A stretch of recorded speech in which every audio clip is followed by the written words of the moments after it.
What is going on, traders? Welcome back to the Traveling Trader. Happy to see you guys for another video. So you're wanting to know how to buy discounted stocks that you don't want to pay current market price for, and you're wondering how to get paid for waiting for those discounted prices. Well, in this video, I'm going to teach you two strategies, one called the cash secured put or the cash covered put, and the other called the covered call. These are both option strategies that you can utilize at slightly different times. The cash secured put is best executed when you are waiting for a dip on a stock that you really want to own, like Tesla or Apple or Microsoft or whatever, but you also want the potential to profit from it in the meantime. The covered call is best executed when you own at least 100 shares, or you want to buy 100 shares, but you think the price action is going to remain stagnant for the short term, and you want to profit off of that stagnation. So let's get right into it. But before that, if you get anything out of this video, go ahead and leave a thumbs up. A lot of you who watch aren't subscribed, so subscribe to the channel and hit that notification bell. I promise to bring you only high quality trading content. Let's get right into it.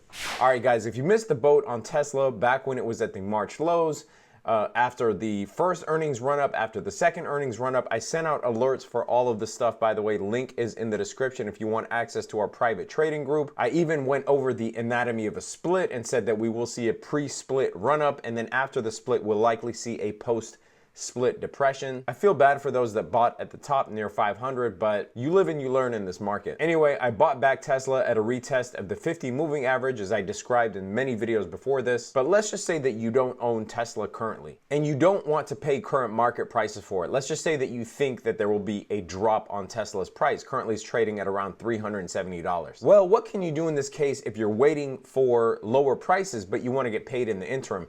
This is where the cash covered put or the cash secured put comes in. So let's just go to an options date that has a relatively high implied volatility, and in Thinkorswim it gives you all the implied volatilities for the dates here on the right, because when implied volatility is high, that's when the prices of options generally are higher, so you want to be an option seller in that case. Now, I don't want to talk your ear off if you're new to options, but in a practical sense, when you're selling a put, you are essentially committing to buy that stock at that strike price. So, for instance, let's just go to the November 20th option chain for Tesla.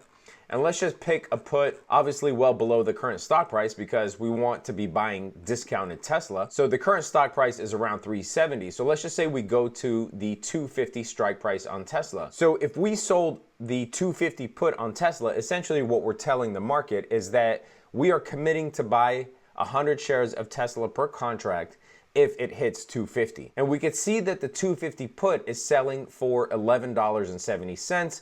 Obviously, in the US, every contract is attributed to 100 shares, or is the equivalent of 100 shares, which means we'll be collecting $1,170 for this contract. So if Tesla hits 250 or below, we are obligated to buy 100 shares of Tesla at $250, which is much less than the $372 that it's currently trading at. We're talking about a 33% decline from current prices, and it's already retraced 30 some odd percent from the high of 500. Now, what happens if Tesla doesn't hit 250? Well, we get to keep this entire $1,170. It's really a win-win situation for those that A, have the cash to buy at least 100 shares, and two, you would only execute the strategy for a stock that you really want to own, because you don't want to take ownership of shares for a stock that you don't care about. Now, Tesla might be a little too expensive for some people's blood. So if you look at something like Apple, and I recently did this on Apple, I sold the 90 puts, and I sent this out in our trading group below. But if you sell the 90 puts on Apple, then you are essentially getting $900 per contract. And that means that if Apple retraces to $90, it's currently trading at around 112, but if it retraces to $90 or below, you're committing to buy 100 shares of Apple at $90, which is actually amazing because you're getting paid to wait for the stock to drop. And if the stock never drops, then you keep $900, which is the premium that you got to sell this put. So you might be saying to yourself, well, what are the risks? This seems like a win-win. It is a win-win. Now, the risk is if the stock price tanks well below your strike price. So if Apple, say, tanks all the way down to 70, you will still be obligated to buy the shares at 90. But we know the probability of that happening is very low. And essentially the scenario would be equivalent to if Apple, say, dropped to 90 and you thought that it was a good entry time and you actually bought Apple at 90 and then it dropped to 70. It's the same exact thing. But in this case, you're getting paid to wait for Apple to drop. And if it doesn't drop, you keep this entire premium. And you're not limited to doing this once. You can continue to do this over and over and over again. And if Apple's stock price drops, say it drops to 95 but doesn't drop to 90, well, now you can lower your strikes and take an even lower position for more money, because these puts will increase in value if Apple's stock continues to drop. So the cash secured put is really a win-win for a stock that you want to own but you don't want to pay current market prices for. All right, so scenario number 2, what is a covered call? And again, when I talk about options, I know that I can get into the specifics and tell you exactly what a call and a put is and get into dictionary definitions and the history of these things, but I like to speak about options from a practical sense. I feel like when you watch options videos nowadays, people tend to get lost in the weeds. Like if you're a beginner and you're watching an options video and somebody's is describing to you that, well, technically an option gives you the right to buy 100 shares of stock, blah, blah, blah. But they're not really telling you right off the bat how to practically trade them. And there's definitely value to those videos. I'm not belittling anybody. There's definitely value to those videos, especially if you have the time to sit down for hours and pull out your notebook and want to learn about the history of options and, every single detail about options. But these videos, I just want to give you a practical guideline for how to trade these. So what is a covered call? Well, as we said in the beginning of the video, a covered call is a really good strategy for if you already own shares of the stock, at least 100 shares of the stock, or you want to buy at least 100 shares of the stock, but you sense that there may be some stagnation in the short term, meaning the price is not going to rally much, and you want to collect money in the interim for this stagnant period. So a covered call basically entails you buying at least 100 shares of stock and selling a call against it. So let's get into it and I'll talk about it. So Apple's currently trading at 112. So say that you have a stagnant outlook on Apple. And until October 9th, you don't think that Apple is really going to get that far above 120. Well, if you come in here and you buy a covered stock and you look at the details here, essentially what you did is bought 100 shares of Apple and you sold a call, the 120 call, against your shares of Apple. Now, you're collecting $2.85 or $285 per contract for selling the 120 call. And you're also buying 100 shares of Apple at $111.93, which is the current market price. So the net that you're paying is $109.08. Let me just grab my little drawing tool here, my Khan Academy drawing tool. So $111.93 minus, we're getting paid $2.85 for the call, right? So this equals $109.08. This is how much we're paying out.